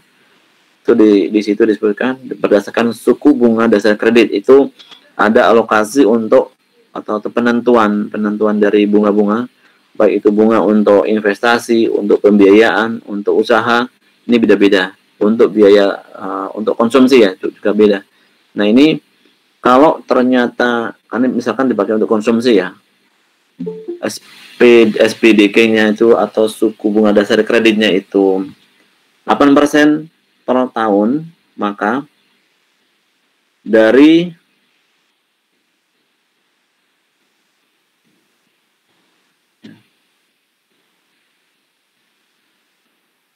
perusahaan pun juga harus menerapkannya sama. Ya. Misalkan minjem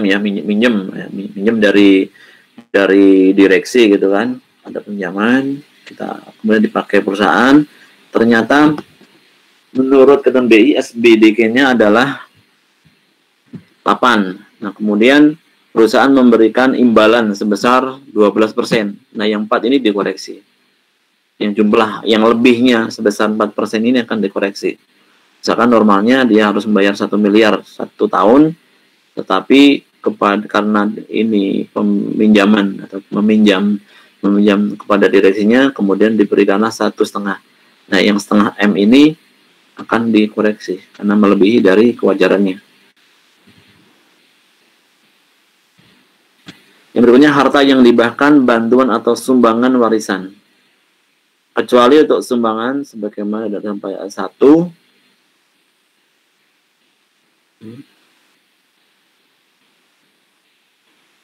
Ya, ini kaitannya dengan yang dulu yang boleh ya. Yang ini kalau tidak ada hubungan istimewa, kemudian tidak ada hubungannya dengan dari direksinya dengan yayasannya atau perusahaan dengan yayasannya, ini kalau tidak ada hubungannya boleh, tapi sepanjang ada hubungannya boleh. Kecuali sumbangan yang dimaksud dalam pasal 6 ayat huruf I, yaitu untuk undang-undang PPH, untuk undang-undang PPH, zakat yang terima pada amal zakat, bentuk atau zakat pemerintah yang bersifat wajib bagi pokoknya yang diterima oleh lembaga keagamaan. Dan sumbangan yang lainnya yang diterima oleh lembaga atau zakat pemerintah. Sumbangan yang lainnya di sini yang perlu ditambah yaitu kalau ada hubungan istimewa ya, antara pemberi sumbangan dan penerima sumbangan tidak boleh. Harta yang dihibahkan, bantuan, sumbangan, warisan juga tidak boleh. Dan yang terakhir, pajak penghasilan. Pajak penghasilan yang terutang bagi wajib pajak yaitu baik yang final maupun tidak final tidak boleh dikurangkan dari penghasilan bruto. Tadi saya sudah jelaskan mengenai PPH, yang dimaksud yaitu mengenai PPH pasal 21 untuk POP, kemudian pasal 22, 23, 24, 24, 25, 29 itu nggak boleh. Termasuk PPH final ya, PPH final. Nanti kalau PPH final kan jelas sudah tidak masuk ya, karena tidak masuk ke klasifikasi. Karena kita identifikasi dulu penghasilan mana yang masuk final maupun tidak final. Terus gaji yang dibayarkan kepada anggota persekutuan, firma atau pasar komoditer yang modalnya tidak terbagi atas saham. Jadi untuk firma CV ya, CV itu kan tidak ada bentuk saham waktu pendiriannya. Nah, atas gaji yang dibayarkan itu juga bukan objek, bukan sebagai pengeluaran privé ya teman-teman ya, kalau dulu pernah dipelajari kan seperti itu. Jadi privé tidak ditreat sebagai biaya, accounting sama pajak sama. Berikutnya, sanksi administrasi berupa bunga, denda, dan kenaikan serta sanksi pidana berupa denda dan berkenaan dengan pelaksanaan undang-undang di bidang perpajakan. Nah, ini untuk sanksi-sanksi yang kaitannya dengan perpajakan seperti ini tidak boleh dikurangkan. Karena pada saat telat bayar kita kena denda 2% per bulan. Kemudian kalau kita melakukan keberatan, ada SKPKP 1M, kemudian harus membayar atau perusahaan dalam hal ini kalah ya dendanya itu, nanti di keberatan kalah, dibanding kalah, jadi yang harus dibayar perusahaan adalah 2M, yang satunya adalah, yang 1M-nya adalah sanksi. Nah, sanksi ini juga tidak boleh dikurangkan dari penghasilan. Berikutnya, biaya dengan perlakuan khusus, yaitu biaya bunga pinjaman jika terdapat penghasilan bunga tabungan atau deposito. SM46 tadi saya sudah sampaikan contohnya mengenai SBDK apabila jumlah rata-rata biaya pinjaman sama dengan besarnya atau bunga deposito. Ini saya berikan yang lain tambahnya nih ya. Ini ini perlu penjelasan, ini biasanya juga sering muncul di dalam soal. Ada ketentuan lainnya juga di dalam SE ini. Apabila gampangnya ada kasus bahwa perusahaan pinjam, kemudian atas pinjaman itu ternyata wajib pajak menaruhnya atau atau pinjaman itu ditaruh atau ditempatkan ke bank lagi, kemudian mendapatkan PPh final. Ini kaitannya dengan ketentuan terdapat biaya dengan perlakuan khusus.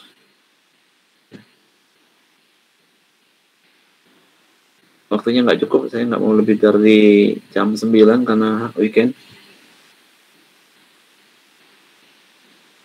Untuk biaya telepon dan kendaraan dinas yang boleh dibebankan hanya 50%. Jadi kalau ada kendaraan dibawa pulang, itu yang boleh dibebankan misalkan 100 juta ya, instannya yang hanya yang diakui yang 50%-nya aja.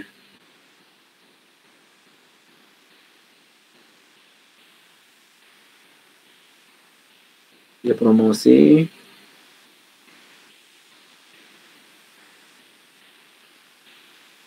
Lumayan, masih banyak lagi.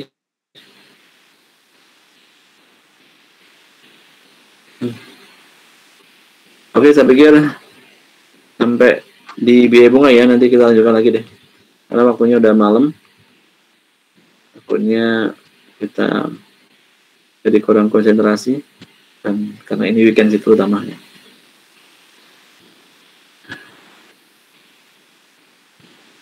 Baik, teman-teman.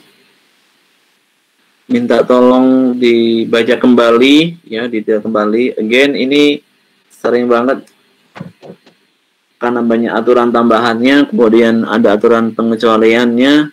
Kalau kita tidak pay more attention, kalau kita tidak latihan, nanti khawatirnya jadi tidak bisa.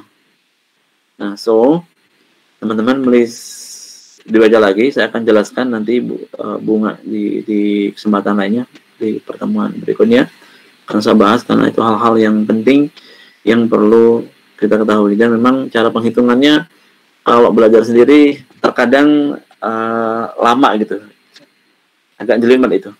Jadi perlu saya jelaskan lagi, terutama tentang bunga, ya, bunga yang kemudian dipinjam dan kemudian ditambahnya lagi ke PPh yang akan menjadi objek PPh final.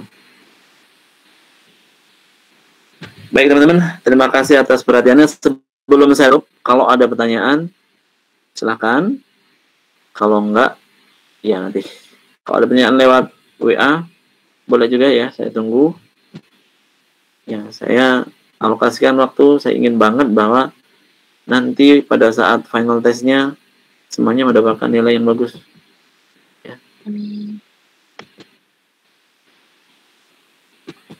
Baik ya, udah weekend, udah lesu kayaknya, nggak apa. Ya, sampai ketemu lagi ya teman-teman ya. Selamat weekend, you can still enjoy your weekend. Masih ada hari Minggu besok, mungkin ada tugas-tugas dari dosen yang lain. Saya tidak akan ngasih tugas lah. Tapi lebih baik untuk soal-soal yang ada di dalam buku modul, tolong kerjakan. Itu. Jadi kalau suatu saat saya minta untuk ini, ya ini maksudnya sekalian latihan sih, bukan membebani gitu. Oke, thank you teman-teman. Thanks for the attention. Semoga bisa dipahami. Kalau ada yang kurang jelas, kadang-kadang karena waktu ini jadi terburu-buru menjelaskannya. Tapi kalau ada hal lain yang memang perlu ada penjelasan, 1 orang, 2 orang, kalau misalkan perlu atau lebih, ya nanti saya berikan waktu khusus untuk kita sama-sama mempelajari lebih lanjut. Dan yang disampaikan tadi Mbak Skar, itu enak juga kan kita belajar bareng-bareng dari soal. Tadinya saya ingin juga gitu, Senin kita gabung, kemudian Kamis kita bahas soalnya, itu lebih intens lagi, lebih banyak waktunya lagi. Kalau perlu nanti hari Sabtu atau hari Minggunya kita tambah lagi.